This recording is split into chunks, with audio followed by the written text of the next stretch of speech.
J'ai pris quelque chose que le frère a parlé. Je me suis rappelé de quelque chose. J'aimerais lire un peu Matthieu chapitre 18. Le verset 19.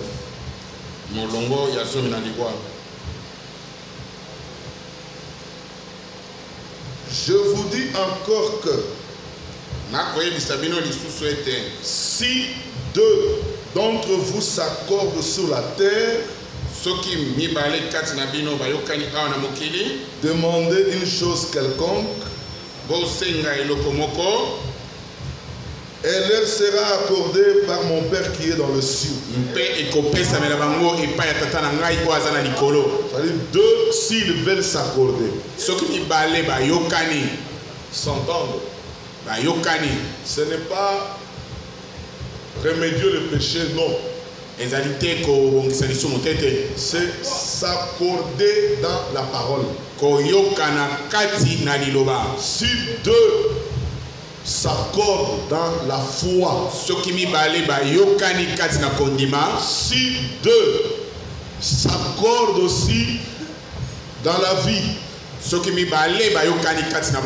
parce qu'ici il y a Matthieu 18, on parle du péché de l'un et de l'autre.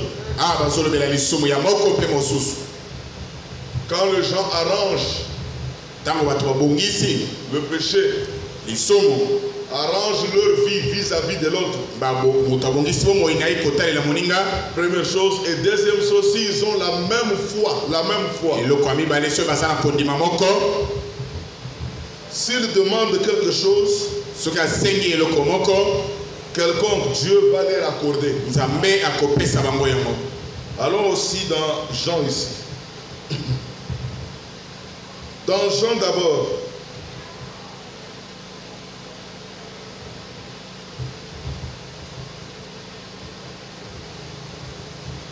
Avant de lire 15, j'aimerais qu'on aille d'abord dans Jean 8.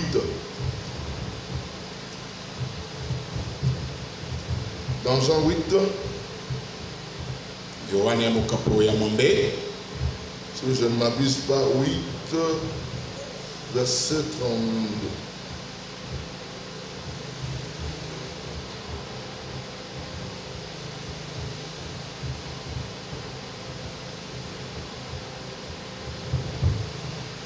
Attends, je retrouve ce verset. Pourtant, je l'ai lu. Bon, 31. Il dit aux Juifs qui avaient cru en lui,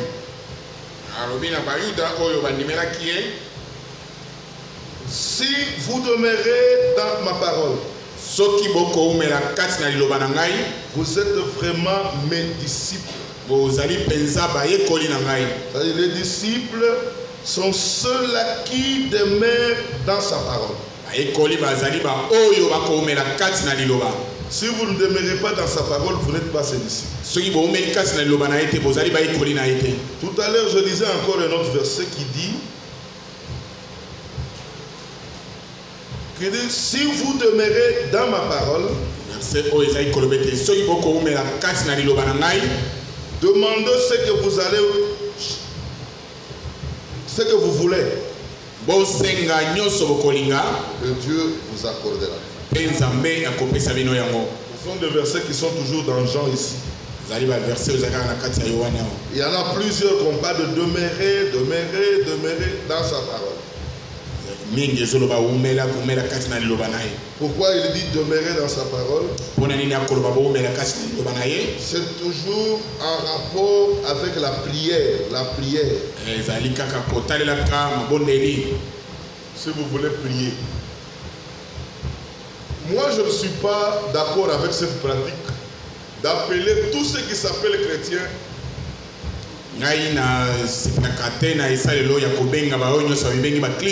allons au stade de prier. Et Dieu va nous écouter. Non, cette pratique n'est pas bonne. Nous avions vu dans la Bible, il y a des lois d'Israël, on dit organiser ça en appelant même les nations, mais Dieu n'avait pas écouté.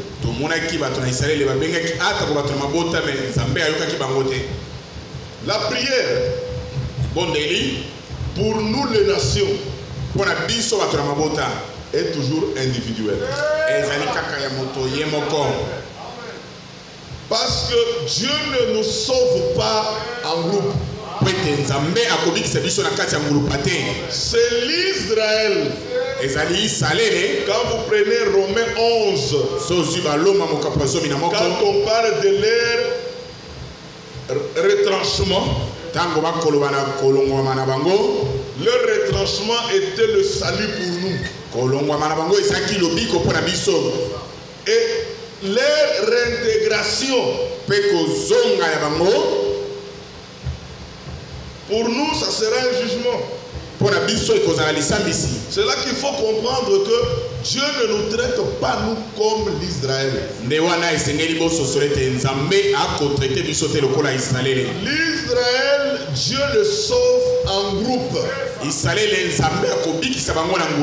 C'est ainsi qu'ils ont des habitudes d'organiser des jeunes pour leur pays.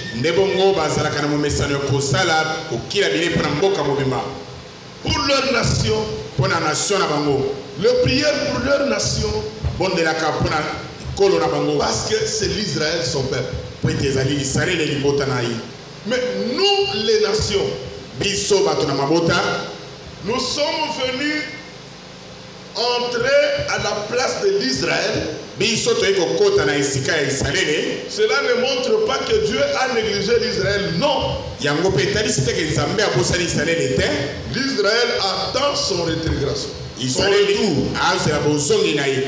Et quand l'Israël retournera, à cette période-là, nous ne serons pas sur la terre. Nous serons déjà enlevés. Nous partirons au ciel. C'est après l'enlèvement de l'église épouse que Dieu retournera en Israël. Et il sauvera l'Israël en groupe. Mais nous les nations maintenant, pendant le 7 âge de l'église, il nous sauve individuellement. C'est là qu'on dit le salut est individuel. Nous, même pour la prière, priez pour le gouvernement. Priez pour le président de la République. Priez pour votre nation. Mais faites-les individuellement. Pas la pratique d'être ensemble, non.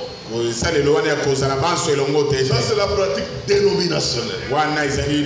Parce que quand vous vous réunissez au stade, vous tous, vous n'avez pas la même base de foi. Vous croyez différemment. Et comme vous n'avez pas la base de la foi, Dieu ne vous écoute pas. Parce qu'il a dit, demeurez dans ma parole. Vous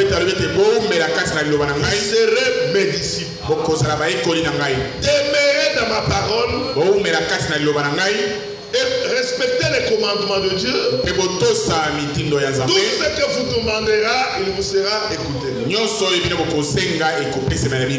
Amen. C'est clair, non?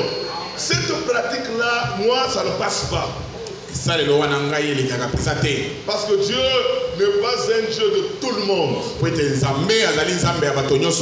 Dieu, il est le Dieu des croyants. Et les croyants sont ceux-là qui croyaient la promesse dans son jour. Tout le monde ne sont pas croyants. Ça, c'est le mouvement de la chrétienté. Amen. C'est le mouvement de la chrétienté. C'est la pratique dénominationnelle. Regardez, le musulman prie en tapant la tête En regardant vers le soleil. Les autres ont des signes de croix comme ça. D'autres prient comme ça au nom du Père, du Fils et du Saint-Esprit.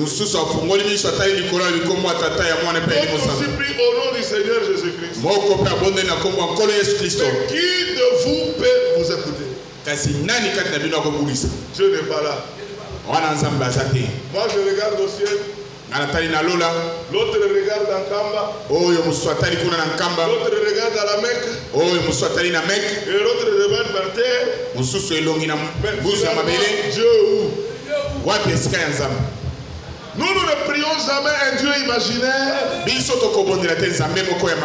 Nous prions Dieu qui est une réalité.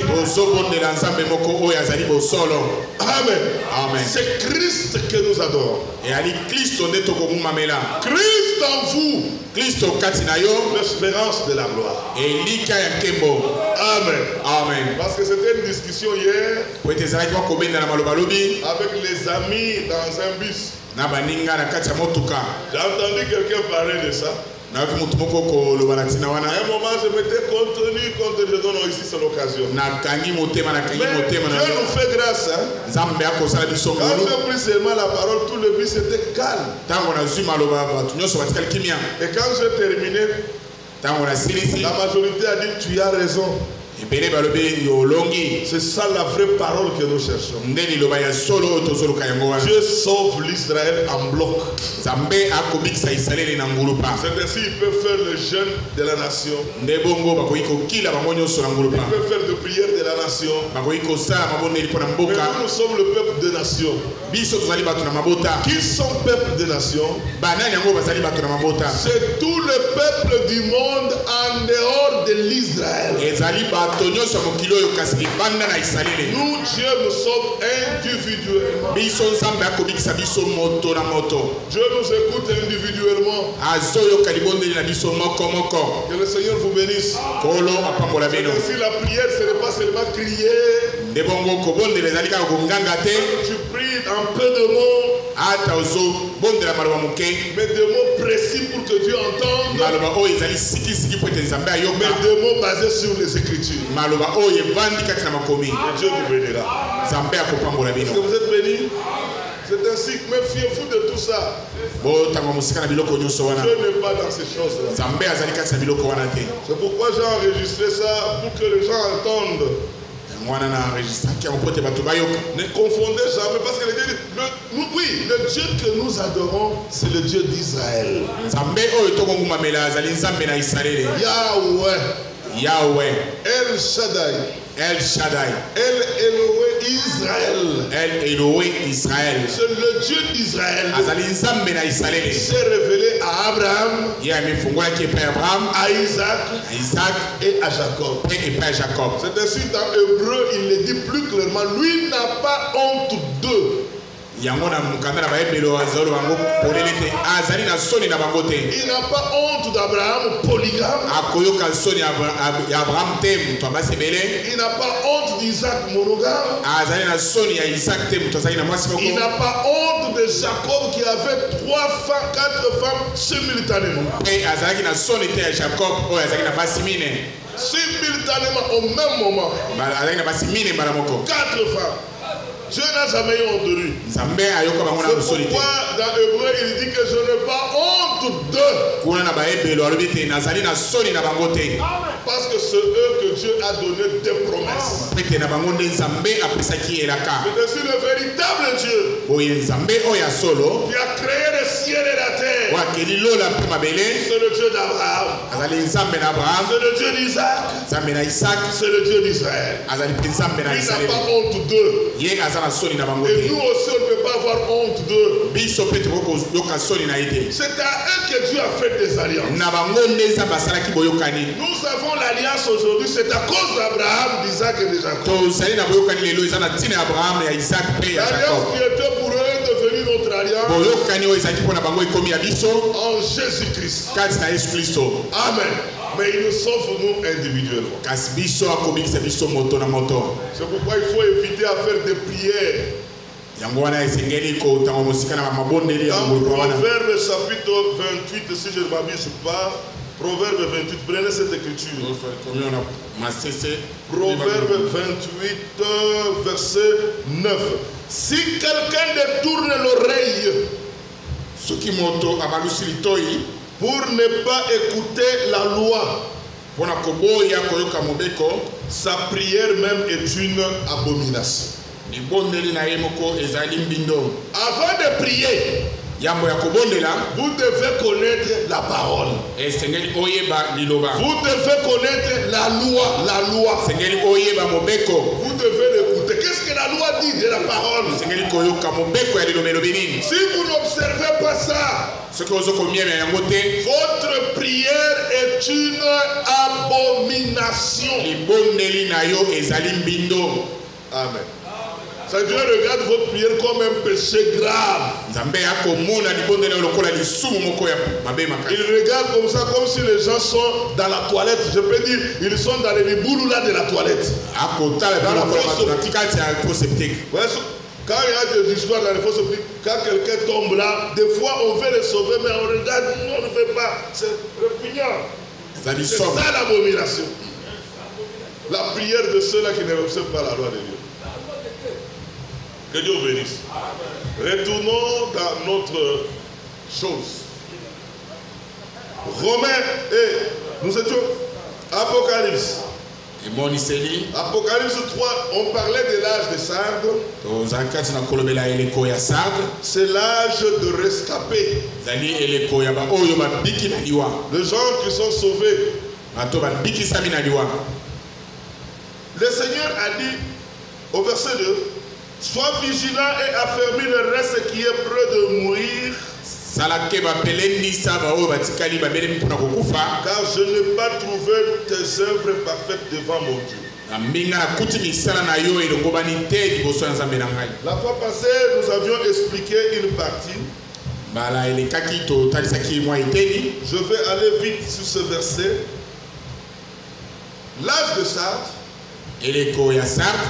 c'est l'âge inachevé. Pourquoi on l'appelle l'âge inachevé? C'est pourquoi Dieu avait dit que je ne vois pas vos œuvres parfaites. C'était le commencement de la réforme. Dieu a commencé son église le jour de la Pentecôte. Quand l'église a commencé à marcher, arrivé au 3e âge, l'église était mariée au monde. L'église était mariée à l'État. C'était le monde. Le mariage avec le monde a donné naissance à une église mondaine, l'église catholique romaine. Selon Apocalypse, on nous dit que l'église catholique, sa doctrine est basée sur la doctrine nicolaïte. Nicolaïte veut dire dominer sur le croyant. Il y a quelques personnes qui dominent sur les laïcs. C'est pourquoi ils ont dit que nous ne voulons pas que le Saint-Esprit nous conduise. Il faut qu'il y ait des individus qui doivent nous conduire.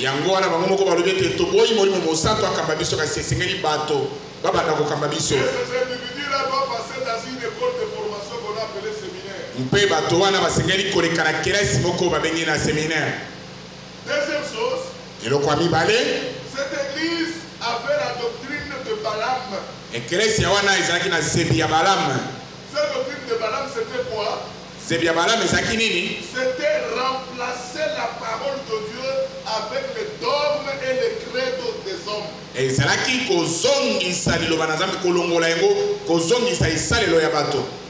Les dogmes et les credos d'hommes. En d'autres termes, remplacer la parole avec la sagesse humaine kozongisa na esika liloba bwanya ya bomoto dans l'objectif d'amener les croyants dans l'idolâtrie. na ntina ya komema bandimi kati na bongumbameli bikeko. C'était ça la doctrine de Balaam. nde yango ezalaki sebi ya balamu. La doctrine de Jézabel, sebi oyo ya Jezabel, c'était cette église devrait dominer la terre. ezali ete ekelesi wana esengelaki ekonza mokili, Dominer tout le pays du monde. kokonza mokili mobimba. C'est ainsi que tous les habitants de la terre s'enivrent du vin de la débauche de cette église. nde bongo bafani nyonso ya mokili bakolangwa vino ya bosoto ya eklesi wana, L'église catholique, eklesi ya mompe. c'est elle qu'on appelle Babylone la grande. yango nde babengi babilone ya Elle monene. est la grande parce qu'elle avait mis le fil au monde. babilone ya monene mpo ete ebotaki bana basi na mokili, Vous allez découvrir ce fil-là. bokotundola bana basi na ye. Amen. Amen. Et la doctrine de Jézabel, ce n'était pas seulement dominer. sebi ya Jezabel ezali kaka kokonza te. Pour dominer, mpo na kokonza il faut que tous les présidents de la terre, esengeli bakonzi nyonso ya mokili oyo, le président, bakonzi, le roi, nkomo, les empereurs, empereur, tous les potentats, même le grand homme d'affaires du monde, ata bato ya minene ya mokili doivent passer devant le pape le saluer. basengeli koleka liboso ya pape kopesa ye mbote. Et nous sommes dans une génération bénie. On a connu un seul homme, William Marion Branham, biso toza na kati ya eleko epambwami oyo toyebi moto moko William Marion Branham, qui ne s'était pas agenouillé devant cet homme-là. ye afukamelaka moto wana te, Et Dieu l'a protégé jusqu'à sa mort. mpe nzambe abatelaki ekino na liwa na ye. Alors cette église, quand elle a renfermé les trois doctrines là, ekelesi oyo ntango esangisi baseli nyonso misato wana, la parole de Dieu a été écartée liloba na nzambe balongolaki, et le monde entier était tombé dans les âges obscurs. mokili mobimba ekwei kati na bileko ya molili. C'était la mort spirituelle ezalaki liwa ya molimo qui était sur tous les candidats. nde ekotaki na mokili mobimba. Amen. Tous ceux qui se donnaient dans cette doctrine, nyonso ezalaki na zebi oyo, la doctrine de Jézabel, zebi oyo ya Jezabel, où il fallait avoir une femme qui domine, epai wapi esengelaki mwasi akonza, et de toutes les femmes qui dominent, on parle de la mariocratie. wana basi oyo bazokonza babengi mariokrasi. La doctrine de Marie est entrée. nde epai wapi zebi ya Marie ekoti. Ce n'est pas Marie, notre sœur, qui était à Jérusalem avec les apôtres, ezali Marie ndeko na biso ya mwasi oyo azali kuna Jerusalem na bantoma te, qui avait bénéficié une grâce comme nous aussi. oyo azwaki ngolu moko lokola biso mpe. Ce n'est pas celle-là. ezali oyo wana te. Mais eux parlent de Marie que eux ont donné plein de grâce. bango bakoloba na ntina Marie oyo bango bapesi atondi ngolu. C'est Cybèle, ezali Sibel, c'est Sémiramis, Semiramis, c'est la Diane de Fès. ezali Diane de Fès. C'est la même femme-là qu'on appelait dans des différents noms dans des pays différents. mwasi wana nde babengi na bakombo ekeseni na bamboka La moko mort est entrée. La mort est wana liwa ekoti. Les gens mouraient par cette doctrine. bato bazali kokufa na zebi wana. Dieu dans sa miséricorde, sika nzambe kati na bosawa na ye, malgré l'obscurité de cet âge, ata komolili ya eleko oyo, parce qu'à partir des gens de Pérgame, kobanda na Pergame, Thyatire, Tiatire, et Sardes, Pesa, c'était des âges sombres. ezalaki bileko mpenza ya molili. Regardez, ça dit que l'arbre pousse likoloba nzete mwasi na libala a été détruit. babebisaki yango, Les feuilles, makasa, le fruit, mbuma nango, même les tiges, ata nzete etige nango ekauki. maintenant toute la sève, la vie, bomoi nyonso wana a quitté partout là-bas. elongo epai nyonso wana La sève est entrée dans la terre. ekei kovanda kati na mabele. La sève est entrée dans la terre. bomoi ekei kovanda na Et mabele. là, c'est dans l'âge des sages, ezali na eleko oyo ya sa par le ministère de maternité, na lotomo oyo ya litere, que Dieu a commencé à réformer son église. nde nzambe abandi kozongisa eklesia na ye. Je ne parle pas de la restauration, je dis de la réforme. nazoloba ete abandi kobongisa. Est-ce que vous comprenez ça? La réforme, kobongisa c'était la semence qui était dans la terre. ezali momboto ezali kati na mabele, La même semence qu'elle avait plantée au début. momboto moko moko elonamaki na ebandeli Que l'arbre a été détruit au cours des âges. oyo nzete babebisaki na kati ya bileko, Mais arrivé dans Sardes, okoma na eleko ya sa cet arbre-là a bourgeonné. C'était le matin, on a regardé. On a vu que des petites fleurs qui sortent. On a compris que l'arbre qui était détruit est redevenu. Amen. C'était encore des petits bourgeons là. Qui a déjà vu ces bourgeons quand ça pousse de la terre? C'était ça l'âge des sardes. Par le ministère de Martin Luther. Est-ce que vous avez compris? Je vais lire un peu l'homme de Dieu William Marion Branham. Dans l'exposé de cet âge, il est en train d'illustrer cet âge. C'est page 251. Il dit ceci. Je désire illustrer cela comme je le fais pour un merveilleux frère. Merveilleux frère luthérien. Président d'un excellent séminaire dans l'Ouest. Il m'avait invité à dîner chez lui pour que je lui parle du Saint-Esprit. Beaucoup de choses les troublaient. Et il me dit, nous autres luthériens, que possédons-nous? Et j'ai dit bien, vous avez Christ. Il dit, nous désirons avoir le Saint-Esprit. Croyez-vous que nous l'avons? Potentiellement. Vous y croyez? Il dit, quand entendez-vous par potentiellement? Nous avons soif de Dieu. Nous avons lu un livre sur la Pentecôte et sur les dons de l'Esprit. Aussi, quelques-uns d'entre vous avons pris l'avion pour aller voir l'auteur en Californie. Une fois là-bas, il nous a dit que bien qu'il ait écrit ce livre, il n'avait pas le don. Aussi, quand nous avons vu ces dons opérer dans votre ministère, nous avons eu le désir de vous parler, frère Branham. Car vous devez savoir quelque chose. Maintenant, il dit, oh, le séminaire de ses frères est à la campagne. Entouré d'hectares de terre cultivée sur laquelle les étudiants pouvaient travailler.